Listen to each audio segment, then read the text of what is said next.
Hello, this is a very quick unboxing of my Ferris Sweep PCBs that have just arrived from JLCPCB way, and I've also got some 3D printed case components. So let's open up.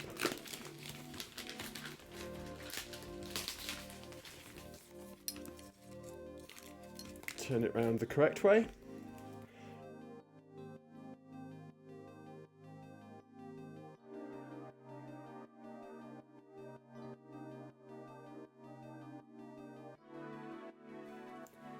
And straight away I can see the PCBs here.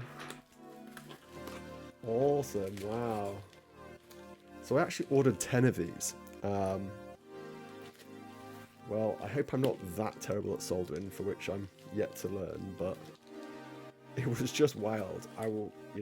5 is the minimum order, and to get an extra 10 on top of my order with shipping and everything was literally an extra $10 for 5 more, so I thought, what the heck, I'll do that. So here is some of the 3D printed components, and here are the PCBs. I think let's start with the main event. Let's look at the PCBs first. So I'll move this to the side. And it's like vacuum packed, as if it's some sort of bacon.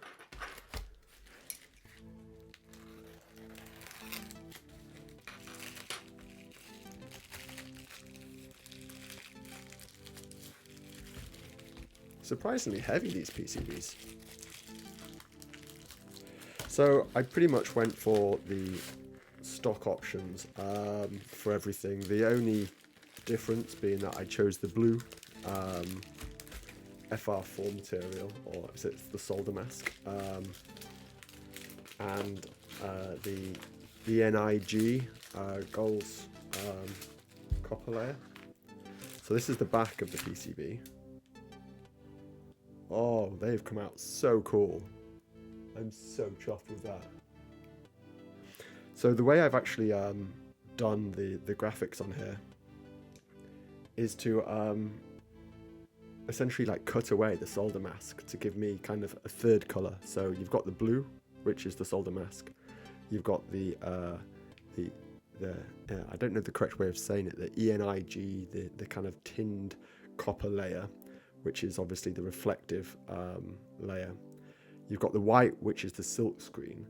And to achieve this kind of browny colour, which I don't know if this is kind of coming, it's kind of, if you can actually see it on there, but that is essentially all of the layers cut away to reveal the board below. And you can see I've done it again on the cork layer here.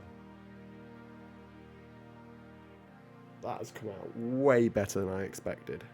Wow, so cool. I put some little stars up here at the top.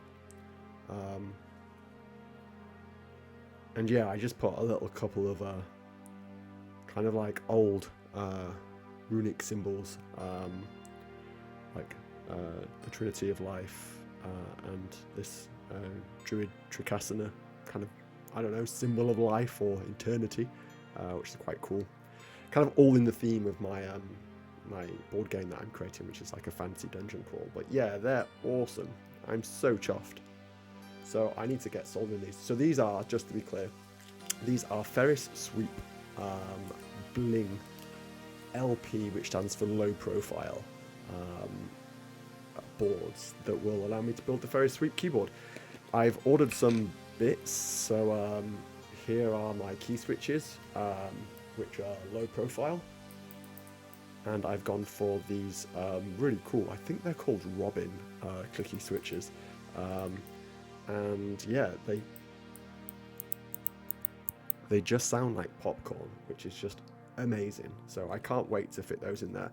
But the reason this is called a bling variation, variant of the Ferris Sweep, is that it will take hot swap switches, which I will. Those have arrived, and I will show them next time I do a video. So yes, that's fun. We'll very quickly look at the some of the 3D printed components. So PCB Way also do 3D printing, and I wasn't going to do this, but then I did kind of, you know, when you're paying half of the cost of your order in shipping, it kind of, it felt like it kind of made economical sense at the time to kind of increase my order to maximize my shipping. So I essentially ordered some nylon 3D printed components. So these are the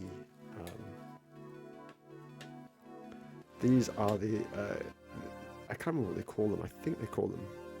I think this is just basically a plate. So you can see, oh, interesting. There isn't actually any way to attach that.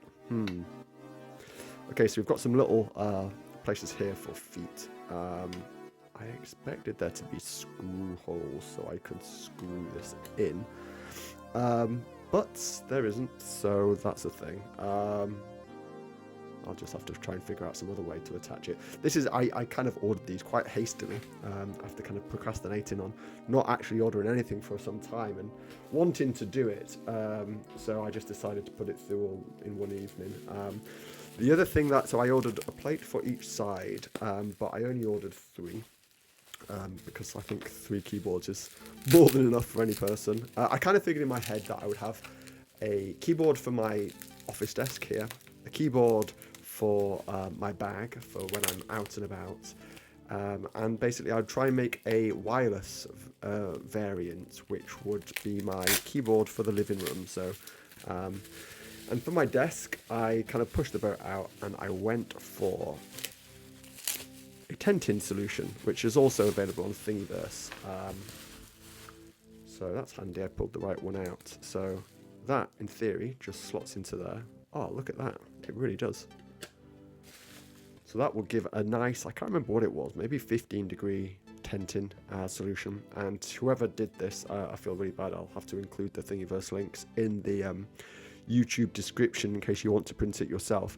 But whoever actually created this had remixed somebody else's model and basically hollowed it all out to try and stop it sounding like a drum when you type. But that's cool. And just a little on the materials that I went for is I just figured that as I'm only doing kind of a few items, I would use this cool nylon. Resin seemed to be the cheapest option, but resin isn't skin safe. I didn't like the idea of having my hands in contact with something that's kind of quite toxic. So this nylon is apparently super strong, and yeah, it's got this like really cool kind of matte finish. It's not kind of quite as clean as if you'd use something like ABS, but yeah, it's pretty awesome. So I'm pleased with that. Oh, look at that for precision. Yeah, that feels pretty cool. The whole thing has actually blown me away. So yeah, this is absolutely not a sponsored video at all. JLCPCB, I have no idea who I am, but my first impressions of using their services, yeah, they knocked it out of the park with this. So everything looks great on first impressions. Awesome. Well, yeah, that's a quick look at my my keyboard components and the start of my building my own keyboard journey. So I'll continue this when I've kind of got my soldering kit out and dusted it off. And yeah, cool. See you in the next one.